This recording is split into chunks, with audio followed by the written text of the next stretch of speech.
Hello ළමයි එන්නකෝ අද අපි ආර භාගයකින් වගේ මහන්න පුළුවන් ක්‍රොප් টොප් ඩිසයින් එකක් බලමු. වීඩියෝ එකේ පේන විදිහටම මම මේ ක්‍රොප් টොප් එක මහන්න ගත්තේ ආර භාගයයි 60 පළල මැටීරියල් එකක්. යාළුවත් අනිවාර්යෙන් 60 පළල මැටීරියල් එකක් ගන්න. මොකද මේක ස්මෝක් කරන නිසා ඒ ප්‍රමාණය අපිට ඕනි ස්මෝක් වෙන්න. ඉතින් මම ගත්ත රෙදි ප්‍රමාණය හරියටම ඔය කපන ලේසි වෙන්න තමයි දෙකට නවලා ආයෙ දෙකට නවලා හතරට නවා ගන්න. ඉතින් ඔයාත් ස්මෝල් බිස්නස් එකක් පටන් ගන්න හිතන් ඉන්නවනම් විශේෂයෙන්ම ක්ලොතින් පේජ් එකක් ඔයාලට පුළුවන් මේ විදිහේ ලේසි ඩිසයින් වලින් ඔයාලගේ ස්මෝල් බිස්නස් එක පටන් ගන්න. කොස්ට් එක යන්නේත් අඩු වෙන්නේ ඔයාලට ඒක පටන් ගන්න. රෙද්ද ඇදයවන්න තමයි උඩින් ඉරක් ඇඳගන්නේ. ඊට පස්සේ මගේ ක්‍රොප් টොප් එකෙන් මම එතන පපුවට පොඩ්ඩක් උඩින්නේ මගේ කරගන්නේ. එතනට ඕනි උස අයින් කරනවා අඟල් 4ක් උර හිසේ ඉඳලා. ඒ 4 අයින් කළා මට ක්‍රොප් টොප් එක ඕනි උස තමයි මම මේ ලකුණු කරගන්නේ. මම ලකුණු කරගන්නේ ඉන්නට උසයි. ඊට වඩා අඟල් 2ක් හෝ ඔයාලගේ දෙපැත්තේ වාටි දෙක මැහෙන්න ඕනි ප්‍රමාණය එකතු කරලා ලකුණු කරගන්න පුළුවන්. ඉතින් මම මෙතන මගේ කරපළලට 4ක් උඩින් තිබ්බට ඔයාලට ඊට වඩා කරපළල ඕනි නම් ඊට වඩා තියාගන්නත් පුළුවන්. ඊට පස්සේ මම කරන්නේ අඟල් 2ක විතර පටියක් ගන්න එක මගේ අත කොටසට. මම මෙතන පොඩි පටියක් තමයි හදාගන්නේ අතට. ඒක නිසා මම අඟල් 2ක් විතර පළල පටිය ගන්න. ඉතින් ඔයාලට කැමති නම් ඊට වඩා ටිකක් මහතට ගන්න අඟල් 3ක් 4ක වගේ පළල පටියක් ගන්න පුළුවන්. නැත්තම් ඔයාලට පුළුවන් අර උඩ පටි ගැට ගහන්න තියෙන ඒ විදිහට ගන්නත්. ඒකටත් ඔයාලට ඒ අවශ්‍ය දිග වගේ පටි කොටස් 4ක් වුණත් කපා ගන්න පුළුවන්.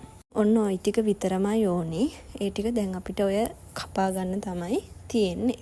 ඉතින් පේනවනේ යන්නේත් පොඩි රෙදි ප්‍රමාණයක්. ඒ වගේම හරිම ලේසියෙන් මහ ගන්න පුළුවන්. ගොඩක් ලොකු මිමි ලකුණු කරන්නත් නැහැ. ඒක නිසා මහන්න දන්නේම නැති කෙනෙකුට උනත් පටන් ගන්න පුළුවන් ඩිසයින් එකක් තමයි මේ ක්‍රොප් টොප් එක. ඉතින් මේක ක්‍රොප් টොප් එකක් වුණාට ඔයාලට මේක ගවුන් ඩිසයින් එකක් විදිහට උනත් පාවිච්චි කරලා ඔයාලගේ බිස්නස් එකේ ආරම්භයට ගන්න පුළුවන්. සහ ඔයාලට ඉතා අඩු මුදලකට මුලින් සෙල් කරන්න පුළුවන් ප්‍රොඩක්ට් එකක් තමයි මේක. මොකද අපිට ලොකු රෙදි ප්‍රමාණයක් යන්නේ නැති නිසා. ඔයාලට කැමති නම් මේ තනි රෙදි පටියම ස්මෝක් කරගන්න පුළුවන්. ඇඟ කොටසට ගත්ත. හැබැයි මම මෙතනදී කොටස් දෙකකට කපා ගන්නවා. මොකද ඒක මට හිතෙනවා හොඳයි කියලා. අනිත් විශේෂ දේ තමයි මේක ෆ්‍රී සයිස් එකක්. ඒ කියන්නේ සාමාන්‍යයෙන් එක්ස්ට්‍රා ස්මෝල් ඉඳලා ඔයාලට ස්මෝල්, මීඩියම්, ලාර්ජ්, එක්සෙල් එතකොට ඒ වගේ වෙනකන් කෙනෙකුට අඳින්න පුළුවන්. මොකද කොහොමද මෙතන 60 පළල මැටීරියල් එකක් අපි අරන්නේ තියෙන්නේ. ඒක නිසා ඉලාස්ටික් නූලකින් මහන්නේ. එතකොට ඒක ඒ අවශ්‍ය කෙනා ඇඳලා පස්සේ ඒ ප්‍රමාණයට ඒක ඇදිලා හරියට ගානට ඇගේ ගානට තියෙනවා. ඉතින් ඒ නිසා ඔයාලට බය වෙන්න දෙයක් නැහැ. ෆ්‍රී සයිස් එකක් විදිහට ඔයාලට මේක මහන්න පුළුවන්. මම මේ කරන්නේ මුලින්ම කොටස් ඇඟ කොටස් වල උඩ වාටි දෙපැත්තේම මහ ගන්න එක. කොටස් දෙකේම වාටි මහ ගන්න එක. අනේ මම වාටිය මහලා ඒක එහා පැත්තේ උඩින් තාය මහනවා. ඉතින් මම මේ කරන්නේ ඒක. ඉතින් ඔයාලත් කැමති නම් එහෙම මහ ගන්න පුළුවන්. අපි මේ ස්මෝක් කරන්න යොදාගන්නේ ගොඩක් අය දන්න නැති ඉලාස්ටික් නූල. ඉතින් ඔන්න ඔයාලට මේ වගේ ළමයි නූල් කෝන් එක ඉන්නේ. ඔයාලට ඒක ගන්න පුළුවන්. ඊට පස්සේ ඒක අපි අතේ තමයි යොදා ගන්න ඕනේ. අතේ මැෂින් එකේ නෙමෙයි යොදන්න ඕනේ නූල. ඔයාලා අතේ සාමාන්‍යයෙන් නූලක් ඔතන විදියට ඔතා ගන්න ගොඩක් ලොකුවට අදින්න නැතුව. ඊට පස්සේ නූල ඔය විදියට දාලා පේනවනේ එතනින් ගන්න බැරි නූල ටිකක් මහතයි සාමාන්‍ය නූලට වඩා. ඒක නිසා ඔතන අපිට ඔය නූල් මේ ටෂල් එකේ ඇණයක් තියෙනවා බුරුල් කරන්න. ඒ ඇණේ පොඩ්ඩක් බුරුල් කරලා ඒ නූල සාමාන්‍ය නූල එනවා වගේ එන ප්‍රමාණයට ගන්න ඕනි. ඊළඟට අපිට සාමාන්‍ය විදියට මහන විදියට මහන්න තියෙන. මෙතනදී ඔයාලා කලින් මහලා නැත්තම් ඔයාලගේ රෙදි කෑල්ලේ ඉස්සරහා පැත්තේ කියන්නේ හොඳ පිට පැත්තෙන් මැකෙන මොකක් හරි ෆැබ්‍රික් චෝක් එකකින් වගේ ඔයාලා අඳ ගන්න ඕනි. එක සමානව එක්කෝ සෙන්ටිමීටර් එක නැත්තම් අඟල් භාගය වගේ දුරකින් මේ ඉරි එහෙම පුරුදු කෙනෙකුට ඉතින් කොහොමද පුරුදු වෙන්නේ? එහෙම කෙනෙක්ට ඔන්න ඔය වගේ එක සමාන දුරකින් ඔයාලට ස්මෝක් වෙන්න ඕන ප්‍රදේශය, පපුව ප්‍රදේශය ඒ මිම්ම ලකුණු කරගෙන කොටස් දෙක ස්මෝක් කරගන්න තමයි තියෙන්නේ. ඉතින් මේක ගොඩක් අමාරු දෙයක් නෙමෙයි. ඒක නිසා හරියට නූල මේ හරි ටෙන්ෂන් එක හදාගෙන මට කියන්න අමතකුණා නූල් අතර පරතරයක් වැඩි කරගන්න. එතකොට ඔයාලට ලස්සනට ස්මෝක් කරගන්න පුළුවන්.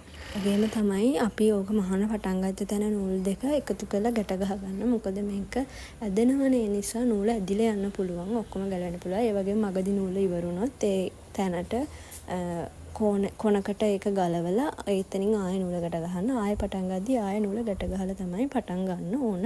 ඉතින් මේ තියෙන්නේ අවසානට මම කොටස් දෙකම ස්මෝක් කරගෙන තියෙන්නේ මට ඕනේ ප්‍රමාණයට ඕනි උසට.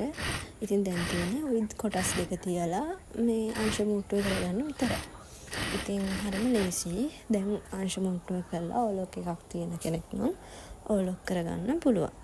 එහෙම නැත්නම් ඒක ඔය සික්සැක් මැෂින් එකක් තියෙනවා නම් මේ අංශය සික්සැක් කරගන්නත් පුළුවන්. දැන් මේ අරන් තියෙන්නේ මගේ පටි කොටස්. ඒ කියන්නේ මගේ අතට ගත්ත පටි කොටස් දෙක. ඒකේ මම මුලින්ම වාටිය මහ ගන්නවා. ඔයාලට ඕන ඔක ඕලොක් කරලා ගන්නත් පුළුවන් දෙපැත්ත. ඊට පස්සේ මම කරන්නේ ඒකට ඉලාස්ටික් එකක් ගන්න එක. ඉලාස්ටික් එක ඔයාලා අඟල් 8ක් වගේ ගන්න. මම මොකද උඩට 4ක් නේ අත්හැරියේ.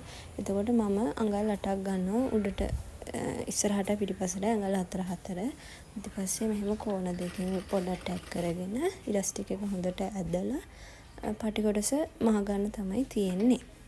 ඉලාස්ටික් එක මහ ගනින්දී නූල් අතර පරතරය වැඩි කරලා මහ ගන්න.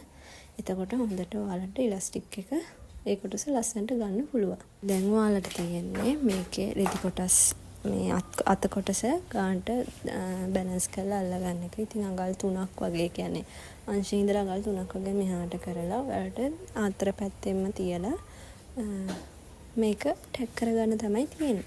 ඉතින් දැන් ඔයාලා ක්‍රොප් ටොප් එක මහගෙන ඉවරයි.